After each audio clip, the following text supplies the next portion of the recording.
आप क्या करेंगे जब आपको 3 साल तक सिर्फ सूखी ब्रेड खा के जिंदा रहना पड़े? आप क्या करेंगे जब 3 साल तक आप नहा ना पाए? आप क्या करेंगे जब आपके साथ जानवरों से बदतर सुलूक हो? तो आप क्या करेंगे जब आप 3 साल तक एक रेगिस्तान के बीच में किसी के गुलाम बंदी बन के रहना पड़े? तो यकीन नहीं होता ना। कुछ ऐसी है कहानी नजीब मोहम्मद की, जो केरला से यूनाइटेड अरब एमिरेट्स काम ढूंढने गया था, लेकिन किसी का गुलाम बन के रह गया। स्वागत है आप सभी का मेरे चैनल फिल्मी मैडी में। आज हम बात करेंगे आदु जीवितम द गोट लाइफ के बारे में। ये एक सच्ची कहानी है। 1991 में नजीब और हकीम एक बेहतर फ्यूचर की तलाश में चले आते हैं यूएई, और एयरपोर्ट में जब उनको लेने उनका स्पॉन्सर, जिसको अरबिक में कफील कहते हैं, नहीं आता, तो वो अनजाने में एक दूसरे अरब इंसान के साथ चले जाते हैं। नजीब और हकीम दोनों को अरबिक नहीं आती, इसीलिए वो दोनों उस अरबिक इंसान की बात नहीं समझ पा रहे थे। उस आदमी ने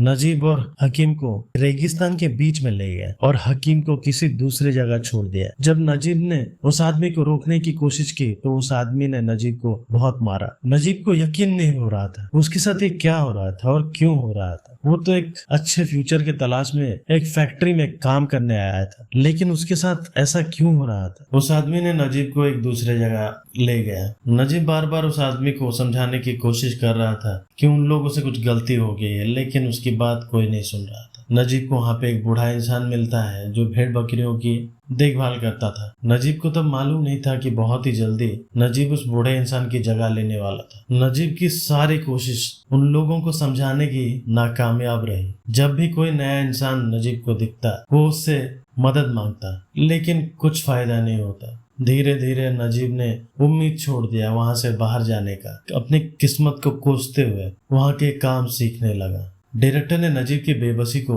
बखूबी दिखाया है स्क्रीन पे। कैसे एक बूंद पानी को तरस जाता था नजीब। नहाना ब्रश करना तो भूल ही जाओ, बाथरूम के बाद अपने आप को धोने के लिए भी पानी नहीं मिलता था नजीब को। किसी जानवर को भी ऐसे नहीं रखा जाता जैसे नजीब को वहां पे रखा गया था। जब नजीब ने वहां से भागने की कोशिश की तो उसके कफील ने उसका टांग तोड़ दिया, और वैसे ही टूटे टांग के साथ नजीब जीने लगा। नजीब पूरी तरह से उम्मीद छोड़ चुका था। नजीब वहीं के रंग में ढल गया था। नजीब वही सब खाता था जो भेड़ बकरियां खाती थी, यहाँ तक कि पानी भी उन्हीं के बर्तन से पीता था। अगर कहीं से नजीब को इंसानियत मिली तो वो इन्हीं जानवरों से मिली, इन्हीं भेड़ बकरियों से मिली। नजीब पूरी तरह भेड़ बकरियों की तरह बन चुका था। लंबे बाल, दाढ़ी और नाखून, यहाँ तक रोटी चबाने का तरीका भी बकरियों जैसा हो गया था। डायरेक्टर ब्लेसी ने एक जबरदस्त कॉन्ट्रास्ट दिखाया है नजीब के गांव के लाइफ और रेगिस्तान के लाइफ के बीच में। जहाँ गांव में नजीब की पूरी जिंदगी पानी के आसपास थी, वहीं रेगिस्तान में एक बूंद पानी को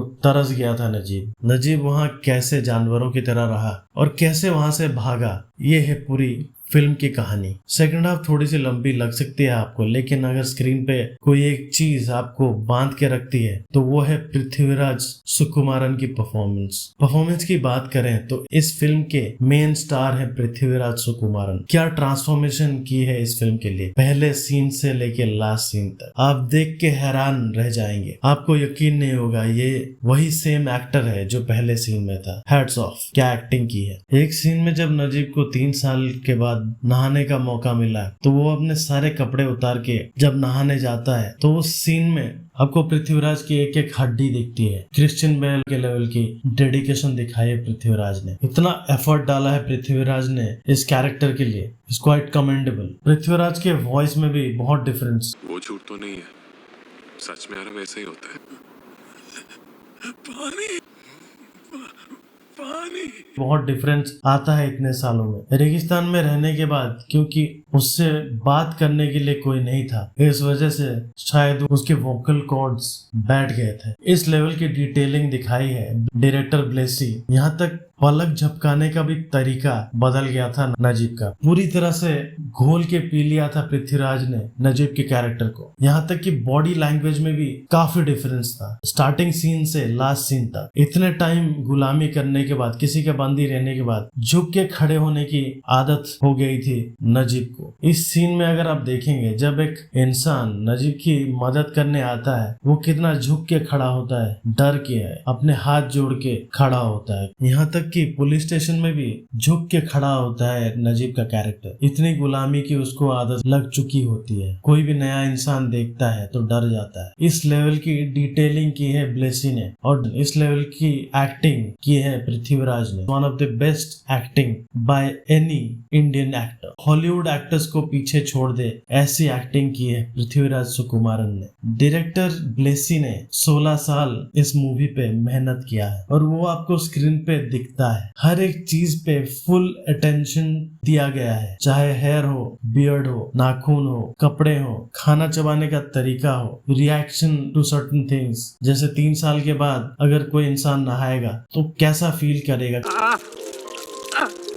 एक लंगड़े इंसान के भागने का तरीका, बात करने का तरीका, एवरीथिंग। म्यूजिक दिया है लेजेंडरी AR रहमान ने। बहुत ही अच्छे से कॉम्प्लीमेंट करता है म्यूजिक इस मूवी में हर एक सीन को। स्पेशली जो मेन बैकग्राउंड म्यूजिक है उसमें आपको रोना आ जाएगा, इतनी अच्छी म्यूजिक दी है AR रहमान ने। आप लोगों को ये फिल्म जरूर देखनी चाहिए। अगर आप ये फिल्म देख चुके हैं तो कमेंट सेक्शन में बताइए कैसी लगी आपको ये फिल्म। अगर आपको ये रिव्यू अच्छा लगा तो प्लीज लाइक और शेयर कर दीजिए हमारा ये वीडियो और सब्सक्राइब कर दीजिए हमारा ये चैनल, ताकि ऐसे ही अच्छे अच्छे कंटेंट्स हम आपके लिए ला सकें। Thanks for watching, see you in the next one.